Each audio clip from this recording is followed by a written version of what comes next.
রেখো না মনেতে ভয় বান্দা খোদার, দূর হয়ে যাবে বাধা সব।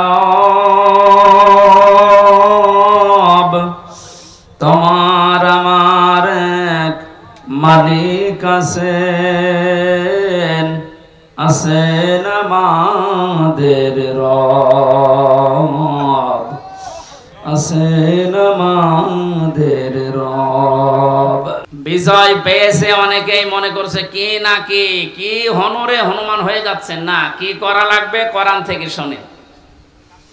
জবান ছেড়ে কোরআনের আয়াতগুলো আগে একটু পড়েন। আউযু বিল্লাহি মিনাশ শাইতানির রাজিম, বিসমিল্লাহির রহমানির রহিম। ইযা জাআ নাসরুল্লাহি ওয়াল ফাth ওয়া রাআইতান নাসা ইয়াদখুলুনা ফি দীনিল্লাহি আফওয়াজা ফাসাব্বিহ বিহামদি রাব্বিকা ওয়াস্তাগফির ইন্নাহু কানা তাওয়াবা। সাদাকাল্লাহুল আযীম। সূরা নসর। কে সূরা বলেন তো? কোরআনে 3 আয়াত বিশিষ্ট 3টা সূরা আছে, আসর, নসর আর কাউসার। আমরা অনেকে মনে করি সূরা কাউসারের 3 আয়াত আর বাকি আয়াতে না। 3টা সূরা 3 আয়াত বিশিষ্ট, আসর, নসর, কাউসার। তার ভেতরে একটা পড়েছি, এটা তেলাওয়াত শুদ্ধ অনেকের হয় না, নামাজে কিন্তু এই সূরাটা অনেকে পড়ে। নুন সোয়াদ র, নাসর মানে সাহায্য, আর নুন সিন র, নাসর মানে ঈগল পাখি। এই জন্য তেলাওয়াত যখন করবেন সোয়াদ উচ্চারণটা মুখ গোল করা লাগে। আল্লাহ পাক জানিয়েছেন ইযা জা নাসরুল্লাহি ওয়াল ফাth, যখন আসবে আল্লাহর সাহায্য, হে নবী আপনি তখন বিজয় দেখতে পাবেন। 15 বছর বহু মজলুম দোয়া করেছে, জেলখানায় এখনো পর্যন্ত বহু মজলুম পড়ে আছে। বিশেষ করে মাওলানা জসিমউদ্দিন রহমানী সহ হাজারো আলেম এখনো পর্যন্ত জেলখানায় আছে। এই জালেমের জুলুমে জীবনটা তাদের শেষ হয়ে গেছে। কোরআনের এই অনুষ্ঠান থেকে এই মাজলুমদের মুক্তির দাবি করছি, বলেন আমিন। মজলুমের পক্ষে যেহেতু আমার আল্লাহ আছেন, ইব্রাহিম নবী মুসলিম থাকার কারণে যারা তার পক্ষে ছিল তাদেরই দাম আল্লাহ বাড়িয়ে দিয়েছিলেন। একটা ব্যাঙের প্রসাব পর্যন্ত আল্লাহ পাক বানিয়ে দিয়েছেন হযরত ইব্রাহিমের পক্ষে থাকার কারণে। আজ হাজার হাজার মুসলিম মানুষে যে বিডিআর, আমি 900-র উপরে বিডিআর পেয়েছিলাম। আমার উপর তলায় যারা থাকতো অধিকাংশ বিডিআর মামলা কিচ্ছু জানে না, 14 বছর জেল খাটতেছে। বিশেষ করে মুন্সিগঞ্জের কয়েকজন আর পঞ্চগড়ের এক মুরব্বী, এত ভালো মানুষ আমার জীবনে জেলখানায় আমি পাইনি। ওরা কোরআন শরীফ মাথায় নিয়ে, হাতে নিয়ে, বুকে নিয়ে বলতো হুজুর আমি কিচ্ছু জানি না, আর 1 বছর পরে রিটায়ার্ড হয়ে যাব, খান্তিতে আছি। তো কি জানো কি হয়ে গেল আমার, এই যে বেকার ধরে 14 বছর আটকে রেখেছি। এখন যিনি দায়িত্বে আছেন, স্বরাষ্ট্র উপদেষ্টার দায়িত্ব পেয়েছেন জাহাঙ্গীর আলম, এই লোকটা কিন্তু ওই বিষয়গুলো সব তার নখদর্পণে আছে। এবার জালেমরা টের পাবে। ধোঁকা দিয়ে, বোকা বানিয়ে, মানুষের চোখে ধুলো দিয়ে বহু চিটারি বাটপারি করেছেন, এখন আর ছাড় নেই। আমরা এখান থেকে আহ্বান জানাচ্ছি, যারা দায়িত্বে আছেন বিচার ব্যবস্থায়, বিচার বিভাগে, খুব তাড়াতাড়ি এই বিডিআর মামলায় যারা আছে, বিনা কারণে যারা বছরের পর 14 বছর জেলখানায় আছে, কিচ্ছু জানে না, ওদেরকে আমার মনে হয় শাস্তি দিলেও খুব বেশি হলো 7 বছর দেওয়া যেত। ওরা বলতো হুজুর আমরা যদি অপরাধ করেও থাকি, বিদ্রোহ করে থাকি, আমাদের 7 বছর জেল হয়, অথচ বিনা কারণে 14 বছর আমি জেলে। এত বড় জুলুম আর সহ্য করা হবে না। যারা দায়িত্বে আছেন আহ্বান জানায়, বাংলার লক্ষ লক্ষ তাওহীদি জনতা নিয়ে এই নিরপরাধ মানুষদেরকে বিনা বিচারে, বিনা হিসাবে ছেড়ে দেওয়া লাগবে। কোনো অপরাধ নেই এদের, একজনের রাগের ফসল এগুলো, প্রতিহিংসার ফসল। এই মানুষগুলো সত্যি ভালো মানুষ আমার দৃষ্টিতে, আমি যা দেখেছিলাম এদের জীবন চরিত্র, নামাজ রোজা এবং আল্লাহর যে ঈমান, আল্লাহর প্রতি তাদের এই কথাগুলো বাস্তবে আমি দেখে এসেছি। এই কারণে বলছি, যারা বিডিআর হত্যা মামলার নাম নিয়ে, পিলখানার নাম নিয়ে এই নিরপরাধ মানুষ, কেউ অপরাধ করে থাকলে আপনি প্রমাণ পেলে তার বিচার করেন, কিন্তু নিরপরাধ যারা বিচার হওয়ার পরও তারা মাত্র 7 বছর জেল হওয়ার কথা, 14 বছর কোন কারণে একটা মানুষের মুখ রাখতে গিয়ে আপনি তারা জেলখানা রাখবেন? এই জন্য দায়িত্বে যারা আছেন এই বিচার ব্যবস্থা একটু তাড়াতাড়ি কাজ করে তাদের ছেড়ে দেওয়া হোক। অন্তত জীবনের শেষ কয়েকটা দিন স্ত্রী পুত্র সন্তান আদি নিয়ে দুনিয়া একটু কাটিয়ে যাক। পঞ্চগড়ের এই মুরব্বীটা কি নাম যেন, আব্দুল মতিন না কি নাম, এরকম বহু মানুষকে দেখেছিলাম। ওদের দুঃখ কষ্ট আল্লাহর আরশ পর্যন্ত কেঁপে যাওয়ার কথা। আল্লাহ এমনি এমনি তো জালেমকে বিদায় দেয়নি। বহু মানুষের এ শব্দ লোকিয়ে আছে, বহু মানুষের চোখের পানি, বুক ফাটা পানি, হাজারো মানুষের এগুলো জমা হয়ে আছে। আল্লাহ একবারে সব ছেড়ে দিয়েছে। পাপ যখন একেবারে শের পুজে গেছে, পরিপূর্ণ হয়ে গেছে, আল্লাহ বলেন ইন্না বাদশা রব্বিকা লাশাদীদ, আমি ধরি না, কিন্তু ধরলে আমি আর ছাড়ি না। আল্লাহ যখন ধরেছে আর কিন্তু ছাড় নেই, কারণ এখন আল্লাহর সাহায্য এসে গেছে, বিজয় আমরা এখন দেখতে পাচ্ছি। আয়াতের পরবর্তী আয়াতটা এখন আমরা দেখতে চাই। অরাইতান নাস ইয়াদখুলুনা ফি দীনিল্লাহ, হে নবী আপনি যখন দেখবেন আল্লাহর সাহায্য চলে এসেছে, তখন বিজয় দেখতে পাবেন। দলে দলে মানুষ ইসলামে প্রবেশ করছে। আজ আমাদের এই দেশে কিন্তু এই দৃশ্য আমরা এখন অলরেডি দেখতে পাচ্ছি। দলমত এখন আর নেই, সবাই এখন দলে দলে পালে পালে ইসলামে প্রবেশ করছে, বিশেষ করে ইসলামী আন্দোলনে। এই যে শব্দটা কি ছিল, ফি দীনিল্লাহ, দিন কার? আল্লাহর দিনের ভেতরে। দিন কার? দিন আমাদের। কথা বলেন, দিন মুহাম্মদুর রাসূলুল্লাহর। কার দিন? আমরা কি না, আমরা দিনের খাদেম, আমরা দিনের মালিক না, আমরা দিনের কি খাদেম, কামলা, জন, মনীষ, লেবার যাই বলেন, আমরা কেউ দিনের মালিক না। সুতরাং দিনের ভেতরে যারা প্রবেশ করছেন তাদেরকে ওয়েলকাম জানাচ্ছি, কারণ দিনের মালিক কে বলেন তো? আমরা কি খাদেম? বলেন কি কামলা, খাদেম, লেবার। আমি এই যে আজকের মাহফিলের যিনি আমার ডান পাশে আছে, অধ্যাপক নজরুল ইসলামের বাবা, উনি যদি বলে এই জমিনটা আমার, আমার মতো 10 জন মানুষকে বলছে আপনারা ধান লাগান, বিকাল 5টায় আপনাদের বেতন দিয়ে দেব। বিকাল 5টা পর্যন্ত আমরা ধান লাগাচ্ছি, আর 10 মিনিট বাকি আছে। কয় মিনিট? বসো। 10 মিনিট পরে বিকালে আমাদের বেতন দিয়ে দেবে। হঠাৎ 10 মিনিট আগেই দেখি 8-10 জন মস্তান এসেছে মোটরসাইকেল নিয়ে, আর সবার হাতে সোনার ছেলেদের এখন যা বের হচ্ছে ওইটা। বিভিন্ন বিশ্ববিদ্যালয়, কলেজ এবং বিভিন্ন জায়গা থেকে সোনার ছেলেরা যা ব্যবহার করতো, এটা এখন বের হচ্ছে না। দিনাজপুরের হাসে দানিশ কলেজ থেকে কয়েকদিন আগে পেয়েছে, আজকে পেয়েছে ইসলামী বিশ্ববিদ্যালয় কুষ্টিয়া থেকে। সোনার ছেলেরা কলম ব্যবহার করতো 1.5 হাত। এইরকম কলম নিয়ে 8-10 জন মস্তান মোটরসাইকেলে এসে বলছে এই ধান আর লাগানো যাবে না, ধান এখন আমরা তুলে ফেলবো। এখন জমির মালিক তো উনি নেই, আমরা 8-10 জন যারা ধান লাগিয়েছি, কামলা, খাদেম, আমরা যদি বলি ভাই আপনারা ধান তুলবেন তোলেন, কিন্তু আর 10 মিনিট পরে তোলেন, কারণ আমরা বেতন নিয়ে নিই। 10 মিনিট না হলে উনি বেতন দেবে না, কারণ এই জমিনও আমাদের না, ধানও আমাদের না। আপনারা তুলে ফেলবেন, আমরা সহ দরকার হয় তুলবো, কিন্তু 10 মিনিট পর। কথা বলেন না? এই 10 মিনিটের আগে যদি আপনারা মাস্তানি করেন, তর্কাতর্কি হবে, কথা কাটাকাটি হবে, রক্তপাত হতে পারে, এমনকি যদি মেরে ফেলা লাগে মেরেও ফেলবো, কারণ আমার বেতন দরকার। এই কথার সাথে আপনারা একমত আছেন না? সহজ ভাবে যেভাবে বুঝলেন যে হ্যাঁ এটা ঠিক, আমার বেতন লাগবে, বিকাল 5টা মানে জীবনের শেষ দিন। কথা বলো না কেন? এই জমিন কার? কার? আমরা কি? আমরা ধান লাগাতে আসি এই জমিনে দিন প্রতিষ্ঠার জন্য জান মাল বাজি রেখে মাথার ঘাম পায়ে ফেলে চেষ্টা চালিয়ে যাচ্ছি কি করে দিন কায়েম করা যায়। এখন বিকাল 5টা মানে জীবনের শেষ দিন। এদিন আসার আগে যদি কেউ বাধা দিতে আসেন তর্কাতর্কি হবে, কথা কাটাকাটি হবে, রক্তপাত হবে।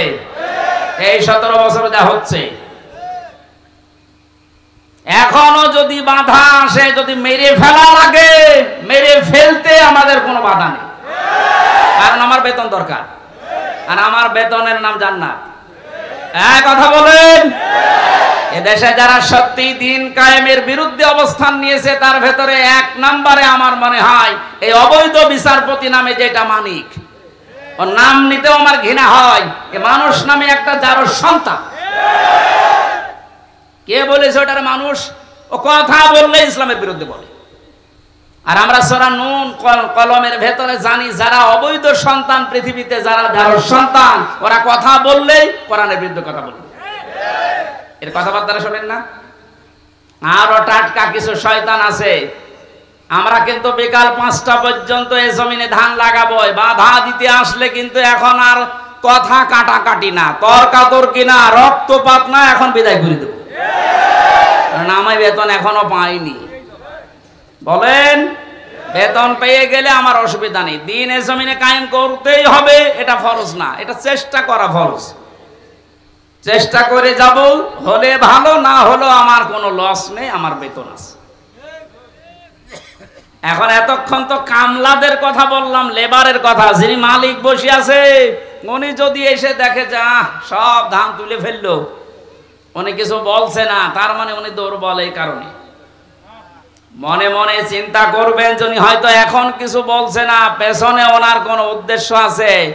যেই দিন ধরবে গোপনে, বাপ বলার সময় দেবে না। এ জমিনে আজ 53 বছর চেষ্টা চালিয়েছে অনেকে, আল্লাহর খাদেমেরা, আল্লাহর গোলামেরা, কিন্তু পারছে না। আল্লাহর সৃষ্টির ভেতরে যারা অবৈধ সৃষ্টি, তারা চেষ্টা চালিয়ে চালিয়ে নস্যাৎ করে দিচ্ছে বারবার। আমার কুষ্টিয়ার এক গাদ্দার আছে, ওর নাম নিতে আমি ঘৃণা করে, যেন নাম নেই না। কথা বললে দেখবেন ইসলামী আন্দোলনের বিরুদ্ধে কথা বলে, কথা বললে একামতের দিনের যারা দায়িত্বে আছে এদের বিরুদ্ধে কথা বলে, কোনো কথা নেই। অথচ ও যদি আমার সাথে ভোটে দাঁড়ায়, মনে হয় 10 বার ফেল করবে। খয়রাতি নৌকা নিয়ে পাশ করেছিল কয়েকবার, ধরাকে সরা জ্ঞান করে, এখন ইন্দোরের গর্ত খুঁজে পাচ্ছে না। আমার মনে হয় যে অবস্থা কুষ্টিয়ার, ওরে যদি জনগণ পায়, কুকুরের মতো পিটিয়ে মেরে ফেলে।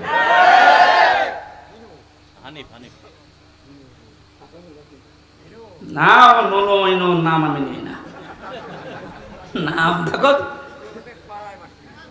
কি হক ননু দিয়েছে। শয়তান শয়তানি করার জায়গা পায় না। আরেকজন বরিশালের আছে, এবার আরেকটা শয়তান, কি মনন না কি নাম যেন, মনন না মেনন। মাত্র 4 দিন আগে এদের স্বাধীন হওয়ার, এই 5 তারিখে স্বাধীন হলো না, 4 দিন আগে শয়তানগুলো উঠে পড়ে লেগেছিল একটা জনগণের সেন্টিমেন্ট অন্যদিকে নজর ঘুরিয়ে দিতেছে। এই দেশের ইসলামপন্থী যারা, তাদেরকে নিষিদ্ধ করে দাও। আল্লাহ চিরতরে ওদের নিষিদ্ধ করে দিয়েছে, যেন যুগে যুগে যারা জালেম আসবে তারা যেন শিক্ষা নেয়। ফেরাউনকে আল্লাহ এমনি সটকি দিয়ে রাখে নাই। আল্লাহ বলেন, ওকে সটকি দিয়ে রাখলাম এই কারণে, যুগে যুগে যারা স্বৈরাচার আসবে তারা যেন ওর লাশ দেখে শিক্ষা নেয়। সুতরাং আজও যারা জালেম, তাদের অবস্থান এই 5 তারিখের পর থেকে যা হয়েছে, এখনো যদি আপনার পরিবর্তন না আসে, শিক্ষা না নেন, আমার মনে হয় আজরাইল আসার আগে আপনার আর পরিবর্তন নেই। সুতরাং আমাদের মালিক যিনি, উনি তো জমির মালিক ছিলেন। আমাদের এই জমিনের মালিক কে বলেন তো? উনি এখনো আছে না নেই?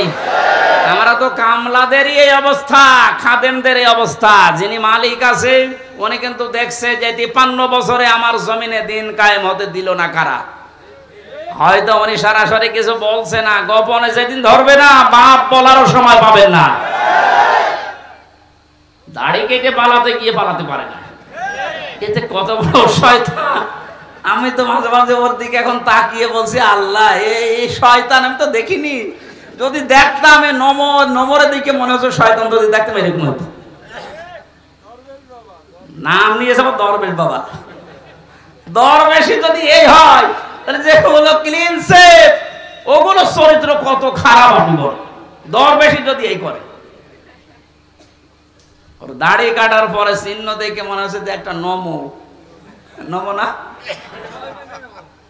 কে যেন ডিম মেরেছিল, ডিম না, ওরা আরো কিছু মারা দরকার। ওর ডিম ওই জায়গায় না, বিভিন্ন জায়গায় ডিম দেওয়া দরকার।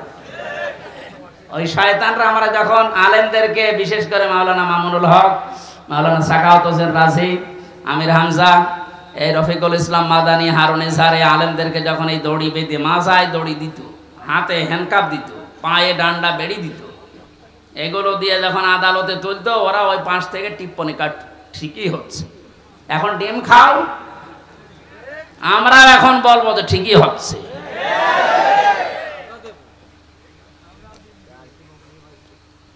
সুতরাং দিনের ভেতরে যেভাবে দলে দলে পালে পালে আজ মানুষ প্রবেশ করতে আরম্ভ করেছে, ইসলামী আন্দোলন এবং একামতি আন্দোলনের এই কর্মীদের ব্যবহারের কারণে আল্লাহ যেন এটা অব্যাহত রাখেন। আর আইতান নাস, হেনবে আপনি দেখতে পাবেন, ইয়াদখুলুনা ফি দীনিল্লাহ, মানুষ প্রবেশ করছে। ইয়াদখুলুনা এটা মোসারে, বর্তমান ভবিষ্যৎ, প্রেজেন্ট ফিউচার, এখন প্রবেশ করবে, দলে দলে সামনেও প্রবেশ করবে ইনশাআল্লাহ। এটা যদি প্রবেশ করে করে এই 20% এখন আছে ইসলামী সেন্টিমেন্টের মানুষ, এই 5 তারিখ থেকে আজকের এই দিন পর্যন্ত 35% অলরেডি হয়ে গেছে। যেদিন 51% হয়ে যাবে, সেই দিন এই দেশে ইসলাম কায়েম, কেউ ঠেকাতে পারবে না। এইটা শোনার পরে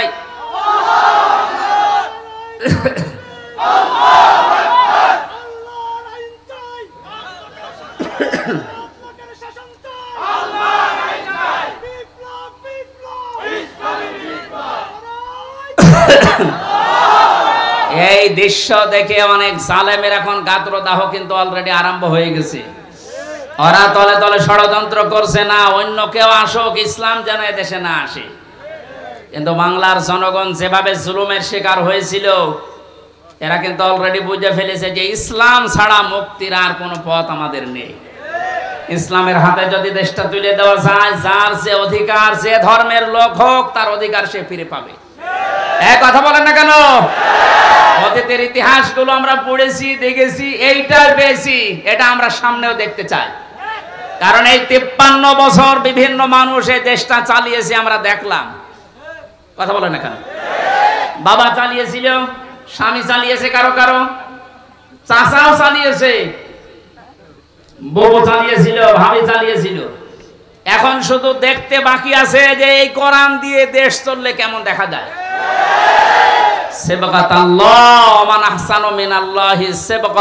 আল্লাহ বলেন, আমি আল্লাহর চাইতে সুন্দর রং পৃথিবীতে কারো নেই। সুতরাং এই রং দিয়ে যদি দেশটা ইউনিয়ন পরিষদ থেকে সংসদ পর্যন্ত চলে, এটা একটা মিনি জান্নাত হয়ে যাবে। মুসাফির অবস্থায় আছি, মাজলুম অবস্থায় এখনো আছি, এখনো মাজলুম নেই, কারণ এই জেলা আমার জন্য নিষিদ্ধ ছিল, আল্লাহ ওপেন করে দিয়েছে। এখন আর মাজলুম নেই।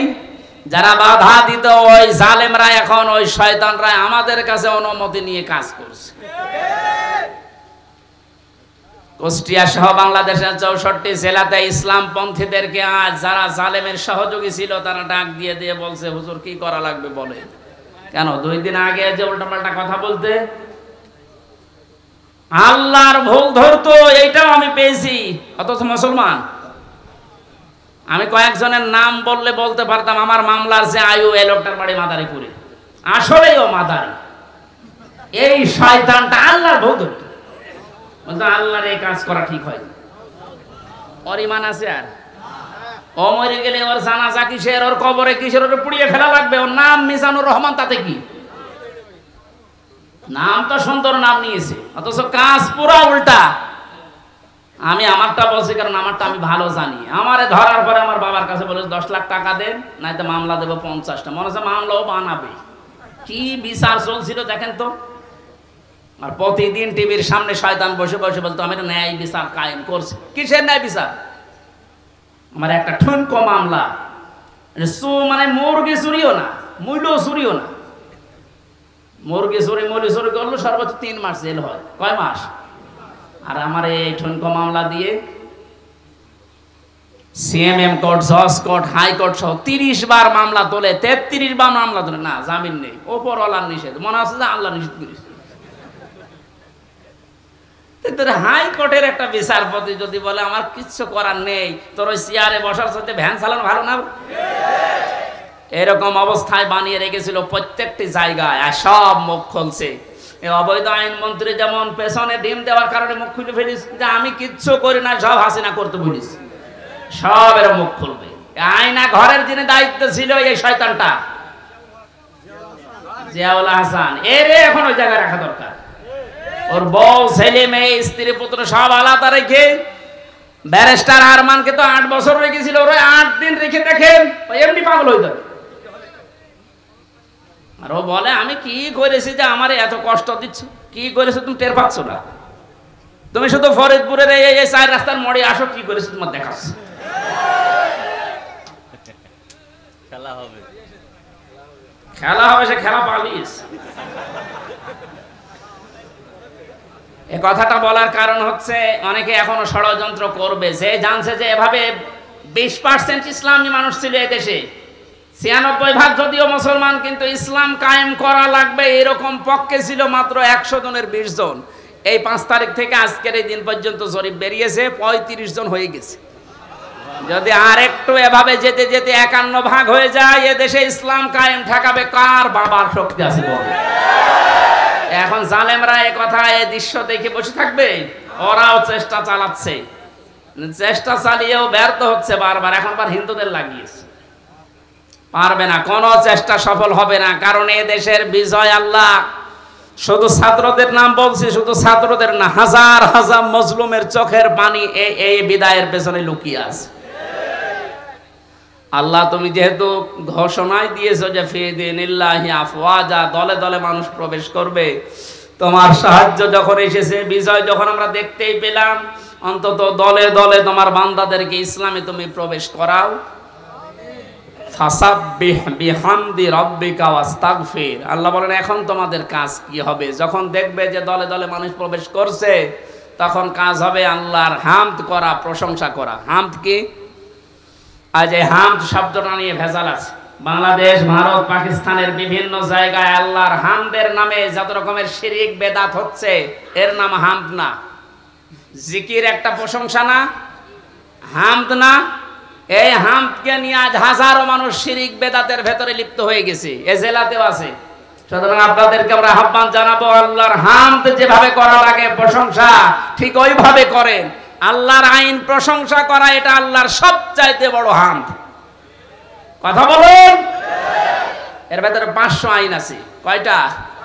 এটা যদি এদেশে প্রতিষ্ঠিত হয়ে যায়, আল্লাহর হামদ তখন কার্যকর হবে। আস্তাগফির, ইস্তেগফার করা লাগবে। ইস্তেগফার আর তাওবা এক জিনিস নয়। কেউ যদি সব সময় শুধু আস্তাগফিরুল্লাহ আস্তাগফিরুল্লাহ আস্তাগফিরুল্লাহ পড়তে পারে, তাহলে তার টেনশন আল্লাহ নিজের থেকে দূর করে দেয়। এই আমলটা আমি সহ যারা এসেছি জারি রাখবো, সব সময় যেখানে থাকবেন সব সময় আস্তাগফিরুল্লাহ আস্তাগফিরুল্লাহ মনে মনে জোরে জোরে পড়ে। আর তাওবা এটা আলাদা জিনিস। তাওবা যদি সত্যি কেউ করে, ওর পেছনের অপরাধ আল্লাহ শুধু মাফ করে না, পুরা জায়গাটা আল্লাহ ফাঁকা করে দিয়ে নেকি দিয়ে ভরাট করে দেয়। এই জন্য ইন্নাহু কানা তাওয়াবা, অবশ্যই আল্লাহ তাওবা কবুলকারী। আমরা এই বিজয় পেয়ে, এই সাহায্য পেয়ে আমরা যেন উচ্ছৃঙ্খল হয়ে না যাই। আমাদের বাংলাদেশ জামাত ইসলামী কেন্দ্রীয় আমির যিনি আছেন ডাক্তার শফিকুর রহমান, ওনার পক্ষ থেকে আহ্বান জানিয়েছে 5 আগস্ট স্বাধীনতা আন্দোলনে যেসব ছাত্র জনতা এবং ভাইয়েরা বোনেরা শহীদ হয়েছেন, তারা এখনো হাজার হাজার অসুস্থ হয়ে পড়ে আছে। কুষ্টিয়ায় 5 তারিখে 14 জন শহীদ হয়েছে, প্রায় 100-র উপরে আহত হয়ে হাসপাতালে, কারো লজ্জায় স্থান নেই। আমি গিয়েছিলাম হাসপাতালে দেখার জন্য, একজন আমাকে তার মা বলছে আমার ছেলের লজ্জায় স্থান উড়ে চলে গেছে। এই জায়গায় গুলি ঠেকিয়ে মেরেছে, এই গোপালগঞ্জে বাড়ি, সাহেব আলী নাম দারোগা। এই জায়গায় ঠেকিয়ে বাচ্চাদেরকে মাথায় ঠেকিয়ে মেরেছে, একেবারে সরাসরি সাক্ষী আছে। এখন কুষ্টিয়ায় ঢুকতে পারে না, ওরা যদি পায় কুষ্টিয়াবাসী পিটিয়ে মেরে ফেলবে। একটা লোককে দেখতে গেলাম হাসপাতালে, সে বলছে আমার সামনে সাহেব আলী দারোগা আমার ছেলেকে একেবারে এই জায়গায় ঠেকিয়ে দিয়েছে, মারা গেছে। একটাই ছেলে ছিল, তার মা মারা গেছে এমনিতে আগে। লোকটা পাগলের মতো হয়ে গেছে। আমার যতটুকু সমর্থ ছিল শহীদদের বাড়িতে বাড়িতে গিয়ে এবং হাসপাতালে 2 মাস চলার মতো যা লাগে আমি দিয়েছি। এখন আরও যারা বিত্তবান আছে তাদের উচিত, কারণ তাদের জন্য আজ আমরা স্বাধীন হলাম, মুক্তভাবে নিজের মত প্রকাশ করতে পারছি, স্বাধীনভাবে বুক ফুলিয়ে কথা বলতে পারছি, ঘুরে বেড়াতে পারছি। এটা স্বাধীনতা না? কি অবস্থায় ছিলাম বলেন তো আপনি? বাংলাদেশে আমার বাড়ি এই পাশের জেলায়, অথচ এই জেলা আমার ঢোকা নিষেধ। বিয়ে খেতে এসেছিলাম, তারপরও আসতে দেন। সুতরাং যারা শহীদ হয়েছেন তাদের জন্য আমিরে জামাত ডাক্তার শফিকুর রহমান আহ্বান জানিয়েছে যে যেখান থেকে পারেন অন্তত 1টা টাকা হলেও এই শহীদদের সুস্থতার জন্য। ওনারা বহু টাকা পয়সা বিভিন্ন জায়গায় দিয়ে আসতেছে, ওনাদের কয় টাকা আছে? টাকা পয়সা যারা মেরেছিলেন দরবেশ বাবা, এর টাকা এখন এই শহীদদের দেওয়া দরকার, এর টাকায় অসুস্থ মানুষদেরকে দেওয়া দরকার। 24,000 কোটি না কত টাকা বাইরে পাচার করেছে, এক ব্যাংকে শুধু এত টাকা আছে দরবেশের। কিসের দরবেশ? এই জন্য বহু টাকা এখনো বাইরে যাদের পাচার করা আছে এই দেশে আছে, সব টাকাগুলো রাষ্ট্রে জমা দেওয়া দরকার। সব নিয়ে এসে রাষ্ট্রের উন্নয়নের কাজে লাগান, কোনো অসুবিধা নেই, দেশ দিন দিন উঠে যাবে। ওনার আহ্বান আপনাদের জানিয়ে দিলাম, যতটুকু সমর্থ আছে কেউ যাবেন না, যারা যাচ্ছে এনাদের কাছে দেন, এটা পৌঁছিয়ে দেওয়া হবে। ওনারা তো বিভিন্ন জেলায় এখন যাচ্ছে প্রত্যেক দিন। শহীদ আবু সাইদের বাড়িতে আমির জামাত 6 লক্ষ টাকা দিয়ে তার বাড়ি পর্যন্ত বানিয়ে দিয়েছে। মুগ্ধর বাড়িতে গিয়েছে, আবু রায়হানের বাড়ি ঠাকুরগাঁও, তার বাড়িতে গিয়েছে। এক মহিলা হিন্দু মারা গেছে বোনটা, তার বাড়িতে গিয়েছে। প্রত্যেকের বাড়িতে যাচ্ছে। আমি গরিব মানুষ, আমি যতটুকু পেরেছিলাম 3 বছরে জেলে আমার একদম শেষ করে দিয়েছে। আমি এখন পঙ্গু অবস্থায় আছি, এরপরও আমার যতটুকু সমর্থ আমি চেষ্টা চালাচ্ছি এবং চালাবো। আপনারা এই যারা যাচ্ছে একেবারে কিছু না পারলেও 5টা টাকা দেবেন। এই রনসুরুল ভাই একটু ভেতরে কয়েকজন পাঠান তো, ছাত্ররা কই? কেউ যাবেন না, এটা একটা ইবাদত। মজলুমের পক্ষে দাঁড়ানো এটা একটা ইবাদত। আর ওই যে সামনে আমার গাড়ি আছে, আপনারা এই মাসখানেক আগে স্বাধীন হওয়ার আগে এসেছিলাম একটা বই নিয়ে, জেলখানায় লেখা বইটা অনেককে আপনারা উপহার দিয়েছেন, স্ত্রীকে, মেয়েকে, বউকে, আজকেও নিয়ে যাবেন। আজকে কয়েকটা আছে যে ওদেরকে পড়াবেন, পারিবারিক জীবনে শান্তি আসবে আশা করছি, কারণ এটা পারিবারিক জীবন নিয়ে লেখা। যারা যাচ্ছে আপনারা বের করে রাখেন, খুব তাড়াতাড়ি করেন। আগামীতে এই ফরিদপুরে যেখানে যেখানে অনুষ্ঠান হবে আমরা তাফসীর আকারে কথা বলবো। বিশেষ করে ডাক্তার শাহিন জর্দার ভাইয়ের একটা মাহফিল আছে কোমরপুর, ফরিদপুর কোমরপুরের ওখানে নেব একটা। তারপরে নূর ফাউন্ডেশন নামে একটা জায়গা আছে ফরিদপুর শহরে, ওখানে এই যে শহীদ আব্দুল কাদের মোল্লা, ওনার গ্রামের বাড়ি এই যে সদরপুরের কোথায় যেন, ওই গ্রামে যাবো ওই 7 তারিখের সামনে। মোনাজাত করবো আমরা। বসেন, যারা যাচ্ছে ওদের কাছে টাকা অবশ্যই দেবেন আপনি, যদি না থাকে পাশের কাছ থেকে অন্তত 10 টাকা হলে ধার করে দিন। সুবহানাল্লাহ আলহামদুলিল্লাহ লা ইলাহা ইল্লাল্লাহ। স্ত্রীকে পড়াবেন, কাজে লাগবে। স্ত্রীর বিষয়ে লেখা আছে, অনেক তথ্য আছে, আমি যেহেতু বলতে পারলাম না তাদের জন্য ওটা নিয়ে পড়াবেন। আল্লাহুম্মা আমিন। ربنا ظلمنا أنفسنا وإن لم تغفر لنا وترحمنا لنكونن من الخاسرين। রব্বুল আলামিন ফরিদপুর জেলার বোয়ালমারী থানার অন্তর্গত বাইতুল জান্নাত জামে মসজিদ ইসলামিয়া মাদ্রাসা এলাকার মানুষ মিলে কোরআনের আয়োজনে আঞ্জাম দিয়েছে। যতগুলো কথা বলেছি আল্লাহ তাআলা দুনিয়ায় আমল করার তৌফিক আমাদেরকে দান করো। সওয়াব যদি দিয়েই থাকো, এ দেশে যারা শহীদ হয়েছে, যাদেরকে অন্যায়ভাবে ফাঁসি দিয়ে দুনিয়া থেকে বিদায় দেওয়া হয়েছে, আল্লাহ তাআলা ওই শহীদদের আত্মার মাগফিরাত কামনা করছি, মাফ করে দাও। বিশেষ করে 5 আগস্ট যারা জীবন দিয়ে চলে গেল, আল্লাহ তাআলা এই স্বাধীনভাবে কথা বলার মতো দেশ যারা উপহার দিয়ে গেল, ওদেরকে শাহাদাতের সর্বোচ্চ মাকাম তুমি দিয়ে দাও। মাহফিলের জন্য যারা শ্রম দিয়েছে, কষ্ট করেছে, যে যেভাবে এগিয়ে এসেছে কোরআনের দিকে, তোমার রহমতের দিকে ওইভাবে এগিয়ে দাও। মা বোনেরা আছে পর্দার আড়ালে, তুমি তাদেরকে ফাতেমার মতো, আয়েশার মতো বানাও। জালেমদেরকে তুমি এ দেশ থেকে চিরতরে বিদায় করে দাও। নূহ নবী দোয়া করেছিলেন, লা তাদার আলাল আরদি মিনাল কাফিরিন আদ-দাজ্জারা। আল্লাহ জালেমদের একটা আন্দা বাচ্চা পর্যন্ত জমিনে যেন জীবিত না থাকে, তুমি জালেমদেরকে জমিন থেকে চিরতরে বিদায় দিয়ে দাও। ইসলাম দিয়ে দেশ চলছে, কোরআন দিয়ে চলছে, এটা যেন চর্ম চোখে দেখতে পারি, এই পরিবেশ ফিরিয়ে দাও। রব্বির হামহুমা কামা রব্বায়ানি সাগীরা। আমরা অনেকে অসুস্থ আছি, শেফায়ে কামেলা আজেলা নসিব করো। আল্লাহ তাআলা অধ্যাপক মাওলানা নজরুল ইসলাম কোরআনের জন্য আমাকে ভালোবাসে, এলাকায় যাদেরকে নিয়েছে কোরআনের জন্য কাজ করে, আল্লাহ সবাইকে তুমি হেদায়েত দিয়ে দাও। তার বাবা এখানে বসে আছে, বাম পাশে আছে মুরব্বী, যত এখানে বসে প্রত্যেকটিকে তুমি ওমরের মতো, হযরত আবু বকরের মতো কবুল করো। এলাকায় মাটির নিচে যত মানুষ শুয়ে আছে এই কোরআনের অনুষ্ঠানের কারণে মাফ করে দাও।